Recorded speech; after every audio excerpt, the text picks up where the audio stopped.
और world affair से जुड़ी न्यूज में इस समय डिफेंस और वर्ल्ड अफेयर से जुड़ी बड़ी बड़ी खबर सामने आ रही है, जिसमें बात करेंगे कि किस तरह से अमेरिका ने भारत को एमुनेशन का एक बड़ा ऑर्डर दिया है। और डिफेंस मिनिस्ट्री के आंकड़ों के अनुसार अमेरिका भारत का सबसे बड़ा डिफेंस एक्सपोर्टर देश बन चुका है, यानी कि भारत इस समय सबसे ज्यादा हथियार अमेरिका को बेच रहा है। डिटेल में इस खबर के ऊपर बात करेंगे। इसके अलावा अगली खबर फ्रांस से निकलकर सामने आ रही है, जिसने हाल ही में भारत के अंदर राफेल फाइटर जेट का प्लांट लगाने का फैसला किया था। लेकिन अब फ्रांस ने एक और बड़ा तोहफा भारत को दिया है और भारत के दिल्ली में दुनिया का सबसे बड़ा म्यूजियम भारत के साथ फ्रांस बनाने वाला है। इसके अलावा बात करेंगे ब्रिटेन के अंदर चल रहे राजनीतिक उठापटक के बारे में और ऋषि सुनक को हटाने के बाद जो नए प्रधानमंत्री ब्रिटेन के बनने वाले हैं, भारत को लेकर उनका रुख कैसा है, इसके बारे में भी बात करेंगे। इसके अलावा ब्रिटेन से ही एक और खबर निकलकर सामने आ रही है, जहां पर भारत ब्रिटेन के इंजन को कंसीडर कर सकता है अपने 6th generation fighter jet project के लिए। ये सभी खबर काफी इंटरेस्टिंग है, इसीलिए वीडियो को अंत तक जरूर देखिएगा।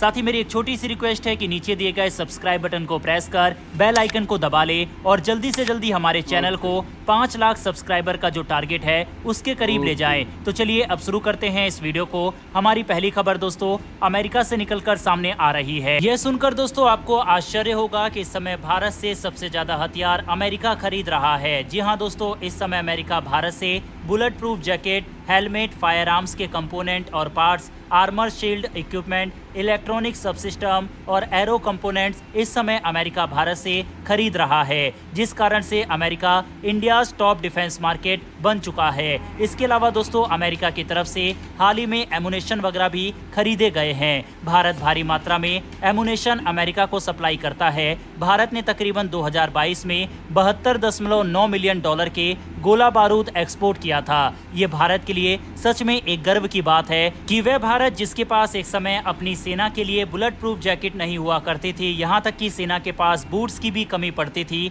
आज वही भारत भारी मात्रा में अमेरिका को बुलेट प्रूफ जैकेट वगैरह सप्लाई कर रहा है। ये भारत के डिफेंस मार्केट की कैपेबिलिटी और बढ़ती ग्रोथ को दर्शाता है।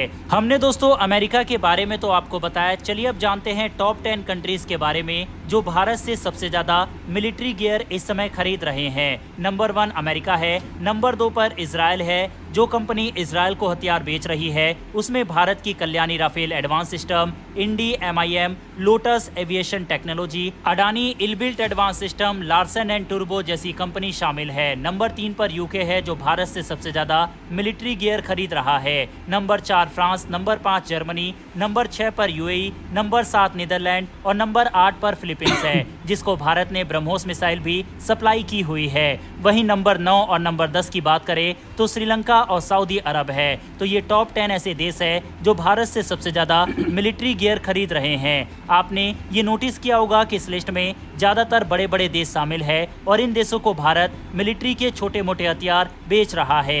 ये वे हथियार है जिसको लेकर कभी भारत दूसरे देशों के ऊपर डिपेंड हुआ करता था। वहीं आपको ये भी बता दें कि इस समय भारत दुनिया भर के 80 से ज्यादा देशों को हथियार सप्लाई कर रहा है और भारत का डिफेंस एक्सपोर्ट पिछले साल के आंकड़ों के अनुसार 21,000 करोड़ का डिफेंस एक्सपोर्ट भारत का रहा था। इसको अब 50,000 करोड़ तक ले जाने का टारगेट डिफेंस मिनिस्ट्री ने रख रखा है। और जिस तरह से अमेरिका, अर्मीनिया, फिलीपींस जैसे देशों से छोटे बड़े हथियार खरीदे जा रहे हैं, जल्द ही भारत इस आंकड़े के पास भी पहुंच जाएगा। ऐसे दोस्तों अमेरिका के द्वारा भारी मात्रा में खरीदे जा रहे एमुनेशन की डील को लेकर आपकी क्या राय है, कमेंट बॉक्स में लिखकर जरूर बताइएगा। साथ ही डिफेंस सेक्टर में भारत की बढ़ती ग्रोथ के लिए कमेंट बॉक्स में एक जय हिंद जरूर लिखिएगा। बढ़ते हमारी अगली खबर की तरफ और ये खबर दोस्तों ब्रिटेन से निकलकर सामने आ रही है, जहां पर ऋषि सुनक की सरकार को ऐतिहासिक हार का सामना करना पड़ा। वहीं जो वर्चस्व चला आ रहा था उनकी पार्टी का, अब फाइनली वह गिर चुका है, जो कि पहले से ही माना भी जा रहा था, क्योंकि ब्रिटेन के अंदर लगातार अस्थिरता का माहौल और इनकी इकोनॉमी लगातार डिक्लाइन हो रही थी, जिस कारण ऋषि सुनक की सरकार को हार का सामना करना पड़ा। दरअसल ब्रिटेन के अंदर चुनाव चल रहे थे, जिसके रिजल्ट अब सामने आ चुके हैं। हालांकि रुझानों में भी ये बताया गया था कि ऋषि सुनक की पार्टी को 100 सीट भी नहीं आने वाली। अब रुझान रिजल्ट में बदल चुके हैं और लेबर पार्टी ने ऐतिहासिक जीत दर्ज की है। वहीं कीर स्टारमर अब ब्रिटेन के नए प्रधानमंत्री बनेंगे और ये 650 में से 400 से ज्यादा सीट जीतकर प्रधानमंत्री की कुर्सी पर बैठ बैठ रहे हैं। यही कारण है कि इसे मैसिव हार करार दिया जा रहा है ऋषि सुनक के लिए। चलिए अब हमें ये तो समझ में आ गया कि ऋषि सुनक प्रधानमंत्री नहीं बनने वाले और कीर स्टारमर नए प्रधानमंत्री बनेंगे। अब समझते हैं कि उनके आने से क्या भारत को फायदा होगा या फिर नहीं। अब पिछले प्रधानमंत्री तो भारतीय मूल के थे, लेकिन बात अगर कीर स्टारमर की करें तो ये लेफ्ट आइडियोलॉजी के रूप में इन्हें माना जाता है। वहीं ऋषि सुनक की पार्टी को सेंटर राइट पार्टी माना जाता है। ब्रिटेन के अंदर ऋषि सुनक की जो पार्टी है वह लगातार 2010 से ही जीतते आ रही है, लेकिन अब लेबर पार्टी की सत्ता में वापसी 14 साल बाद हो चुकी है। हालांकि दोस्तों कीर स्टारमर लेफ्ट से भले ही हो, लेकिन इन्हें हिंदूफोबिया और खालिस्तान के अगेंस्ट माना जाता है, जो कि अगेन ये भारत के लिए अच्छी खबर है, क्योंकि हमने देखा है कि ब्रिटेन के अंदर किस तरह से ऋषि सुनक की पार्टी के सत्ता में होते हुए भी ब्रिटेन में राइट्स वगैरह देखने को मिले। लेकिन कीर स्टारमर ने अपने स्टेटमेंट में कई बार ये कहा है कि ब्रिटेन में हिंदूफोबिया की कोई जगह नहीं है। उसके अलावा यूके में जो एंटी इंडिया सेंटीमेंट है उसको ब्रिटेन के अंदर पनपने वे नहीं देंगे। यही कारण है कि इनका आना भारत के लिए कोई बुरी खबर नहीं है। हालांकि आपके हिसाब से क्या ऋषि सुनक का ब्रिटेन की सत्ता से जाना भारत के लिए यह एक बड़ा झटका हो सकता है, या फिर आपको लगता है कि कीर स्टारमर भारत के लिहाज से सही प्रधानमंत्री रहेंगे? इस पर अपनी राय कमेंट बॉक्स में लिखकर बताइएगा। बढ़ते हैं हमारी अगली खबर की तरफ। ये खबर दोस्तों फ्रांस से निकलकर सामने आ रही है। आप स्क्रीन पर एनडीटीवी का आर्टिकल देख सकते हैं, जिसमें भारत के यूनियन मिनिस्टर की तरफ से कहा गया है कि भारत में दुनिया का सबसे बड़ा म्यूजियम साल 2025 तक बनकर तैयार हो जाएगा। ये म्यूजियम क्यों खास होने वाला है और इसमें किस तरह से फ्रांस भारत की मदद कर रहा है, साथ ही ये म्यूजियम किस चीज को लेकर होगा, चलिए अब इन सब चीज को समझते हैं। दरअसल दोस्तों इस समय दुनिया का सबसे बड़ा म्यूजियम फ्रांस के अंदर है। फ्रांस की राजधानी पेरिस में लोव नाम का म्यूजियम है, जो दुनिया के सबसे बड़े म्यूजियम का खिताब अपने नाम किए हुए है। इसमें हर साल हजारों की संख्या में टूरिस्ट जो कि फ्रांस घूमने जाते हैं वह जाते हैं। म्यूजियम के मामले में भारत दुनिया में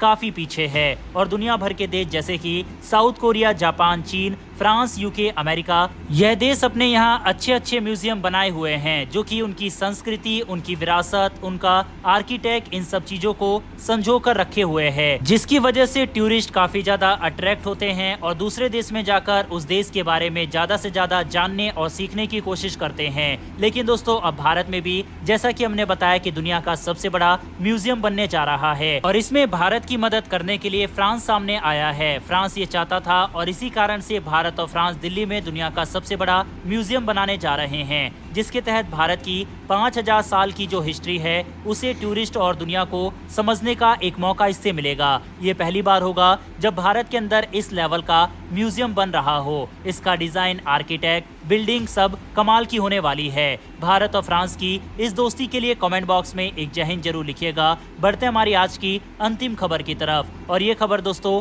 ब्रिटेन से निकलकर सामने आ रही है। दरअसल दोस्तों भारत ने तेजस को बनाने में काफी साल लिया था, जिसके पीछे सबसे बड़ा कारण इंजन था, क्योंकि भारत का कावेरी इंजन को सफलता नहीं मिल रही थी और बाद में भारत के द्वारा अमेरिकी इंजन के साथ जाया गया। वहीं अभी भी भारत इंजन पूरी तरह से बनाने में सफल नहीं हुआ। हालांकि कावेरी भारत का जो इंजन है वह 73 किलो न्यूटन तक का थ्रस्ट जनरेट करने में जरूर कामयाब हुआ है, लेकिन ये अभी भी तेजस में लगने लायक नहीं हुआ है। हालांकि कावेरी 2.0 के साथ यह उम्मीद जरूर जताई जा रही है कि यह 80 किलो न्यूटन से ज्यादा का थ्रस्ट पैदा कर सके, इसके बाद ये तेजस में लगने लायक बन सके। लेकिन दोस्तों अब भारत इंजन के क्षेत्र में देरी नहीं चाहता। भारत अमेरिका, ब्रिटेन और फ्रांस के साथ मिलकर इंजन के क्षेत्र में नई नई डील साइन कर रहा है और इसी के तहत अब खबर सामने आ रही है कि ब्रिटेन की रोल्स रॉयस के साथ भारत 6th जनरेशन इंजन के ऊपर साथ मिलकर काम कर सकता है। आपको बता दें फ्यूचरिस्टिक जेट इंजन को लेकर रोल्स रॉयस के साथ काफी लंबे समय से भारत की बातचीत चल रही है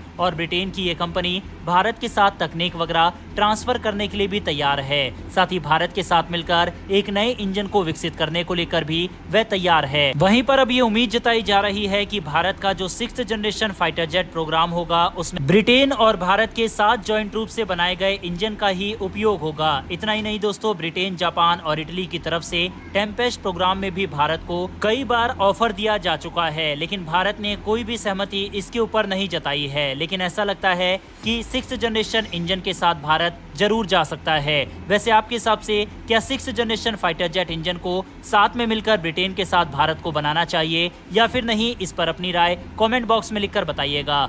अगर आपने इस वीडियो को यहाँ तक देखा है तो वीडियो को लाइक करके हमारी आने वाली डेली डिफेंस और वर्ल्ड अफेयर से जुड़ी ऐसी वीडियो के लिए चैनल को सब्सक्राइब कर बेल नोटिफिकेशन अवश्य दबा लें। फिर मिलेंगे ऐसी एक नई वीडियो के साथ। धन्यवाद।